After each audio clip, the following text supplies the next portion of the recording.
Salut à vous les amis, bienvenue sur Fast Good Cooking, j'espère que vous allez bien. Aujourd'hui je suis très content de vous retrouver car comme vous l'avez vu dans le titre, je vais vous présenter 3 recettes à faire avec seulement 3 ingrédients. Donc voilà, plus d'excuses pour ne pas cuisiner, là c'est vraiment super simple. En plus les recettes sont délicieuses. Donc c'est parti, je vais vous présenter dès maintenant les 3 recettes. Let's go. Première recette, c'est un classique de la cuisine américaine, c'est le mac and cheese. Des pâtes au fromage, vous allez voir, c'est super simple. Il vous faudra du cheddar, des pâtes et du lait. Et le détail est en bas en description. Et maintenant c'est parti, on cuisine. Première étape, vous allez ajouter le lait dans une casserole. Et on va le faire chauffer. Alors, juste avant ébullition, une fois que le lait est bien chaud, on va ajouter nos pâtes. Maintenant, on va laisser cuire pendant 6 à 8 minutes. Et pensez de temps en temps à mélanger pour pas que les pâtes accrochent dans le fond. Après 8 minutes de cuisson, les pâtes sont quasiment cuites. Il reste un tout petit peu de lait. Et ce qu'on va faire, c'est ajouter le fromage râpé et on va bien mélanger.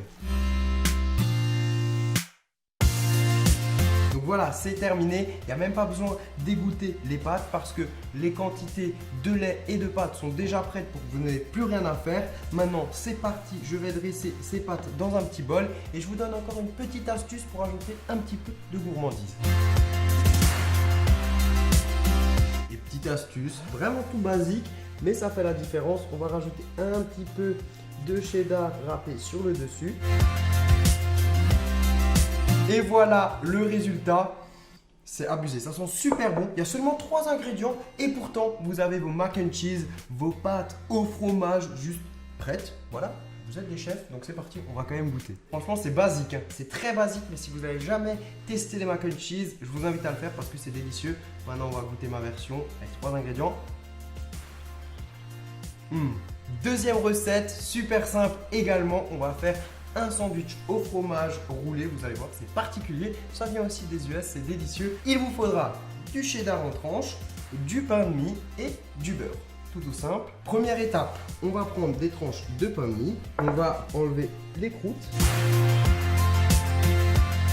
Et maintenant, on va avoir besoin d'un rouleau à pâtisserie pour aplatir ces tranches de pain. Là, rouleau à pâtisserie, vous me connaissez, je l'ai toujours pas de... Qu'est-ce que c'est que ça? Ce serait pas un rouleau de pâtisserie Fast Good Cuisine? Si, c'est un petit prototype que j'ai fait. Il est un peu petit. Voilà, c'est la version enfant, j'ai envie de dire. Direction le test.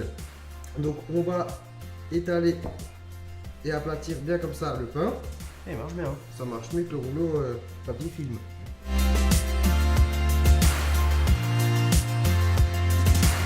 Nos tranches de pain sont prêtes, le rouleau marche bien, je suis content. Et maintenant, on va passer à la suite. Donc, on va prendre des tranches de fromage. On va devoir les redécouper un tout petit peu pour qu'elles aient la même taille que les tranches de pain de mie. Donc voilà, maintenant qu'elles ont la même taille, tout simple, on va rouler notre sandwich. Et voilà. Et maintenant, on va le faire cuire dans une poêle avec du beurre. Et si vous avez envie de rajouter un 4e ingrédient, vous pouvez mettre une tranche de jambon, ce qui vous fera un parfait croque-monsieur, idéal pour un petit plateau télé ou un petit repas sympathique avec une salade. Donc c'est parti, on va faire cuire. Donc dans une poêle, on va ajouter du beurre et on va le faire fondre. Et pendant que le beurre est en train de fondre, on va continuer de préparer nos petits rolls qu'on viendra faire cuire directement une fois que le beurre sera fondu.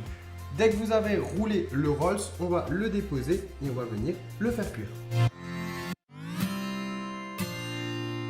Une fois que nos rolls ont une couleur bien dorée, ça a l'air d'être croustillant, on va les retirer du feu. Et bien c'est parti, je vais goûter cette merveille. Donc c'est vraiment sympathique, ça tient en main. Je pense que ça c'est pas mal devant la télé, devant une vidéo YouTube. Tu te fais un petit apéro comme ça.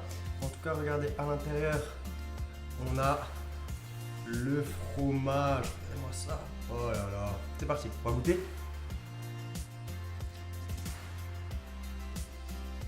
Super bon, que 3 ingrédients et pourtant délicieux. Troisième recette qui est assez impressionnante, on va faire des nuggets avec seulement 3 ingrédients. Il vous faudra des chips, vous pouvez choisir des chips avec du goût, moi j'ai pris du goût barbecue, du poulet et de la sauce barbecue pour ma part. Et maintenant c'est parti, réalisation de la recette. Alors, première étape, on va devoir écraser les chips. Et bien voilà, on a des morceaux de chips.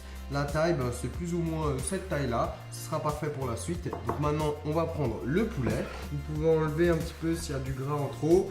Et maintenant, on va couper dedans des cubes, tout simplement pour faire des nuggets. Vous allez faire des cubes de poulet de plus ou moins cette taille-là. Ça y est, maintenant, on va pouvoir paner le poulet. Pour ça, c'est très simple. Dans la sauce barbecue, on vient déposer notre poulet. On enlève bien l'excédent et ensuite on va le déposer dans les chips. Et ensuite on vient le mettre sur une assiette et on va faire ça pour tous les morceaux de poulet. Et bien c'est parti, on va passer à la cuisson de ces merveilles. Donc là on va devoir rajouter un ingrédient. Effectivement ça passe à 4 ingrédients parce que j'ai pris de l'huile pour la cuisson. Vous pouvez aussi les faire au four, ça ne rajoutera pas d'ingrédients supplémentaires mais ce sera meilleur frit. Si jamais vous voulez les faire cuire au four, c'est une vingtaine de minutes à 180 degrés. Dans une poêle ou une friteuse, vous allez verser de l'huile. On va la faire chauffer à température moyenne. Une fois que l'huile est chaude, on fait cuire nos nuggets 5 minutes de chaque côté. Et ensuite, dès qu'ils sont bien cuits, on va les retirer de l'huile et on va les égoutter sur du papier absorbant.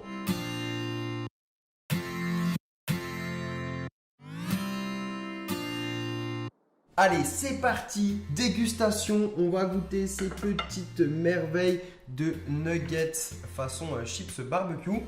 Alors ça sent super bon, petite particularité, attention à la cuisson, c'est un petit peu galère parce que ce n'est pas une recette classique de nuggets. Donc la panure, c'est possible qu'elle ait un peu de mal à tenir, donc soyez vraiment délicat lors de la cuisson parce que sinon ça peut un petit peu rater. Mais là c'est pas le cas, ils sont beaux, c'est parti, on va goûter, let's go. Alors pour le verdict, les nuggets sont bons, ils sont bien parfumés, on sent bien la sauce barbecue ainsi que les chips. Donc ça c'est vraiment le point positif. Après, point un petit peu plus négatif, c'est une recette express. Donc la panure a un petit peu de mal à tenir, on le sent quand on mange le nugget. Et voilà. C'est tout ce que j'avais à dire. Moi, en tout cas, c'est très très bon et je vous invite à tester la recette ou à tester les recettes. D'ailleurs, n'hésitez pas à me dire dès maintenant dans les commentaires quelle recette vous avez préférée parmi les trois. Si vous cuisinez l'une des recettes chez vous, n'hésitez pas à m'envoyer une petite photo sur fastgoodcuisine.com ou même sur Instagram ou Twitter avec le hashtag fastgoodcuisine. Moi, ça me fait super plaisir quand je vous vois cuisiner. Et d'ailleurs, si ce concept de recette avec 3 ingrédients seulement vous a fait plaisir, n'hésitez pas à exploser la barre des likes. Moi, à 30 000 likes, je pense que je ferai un épisode 2. À vous de me dire le thème dans les commentaires. Ça peut être des recettes spéciales pour le petit-déj, pour le goûter. Voilà, à vous de me dire. Lancez-moi des défis. Et comme d'habitude, je vous invite à cliquer juste ici pour vous abonner. Là, c'est fait? Bon, sur ce les amis, ciao ciao et à très vite.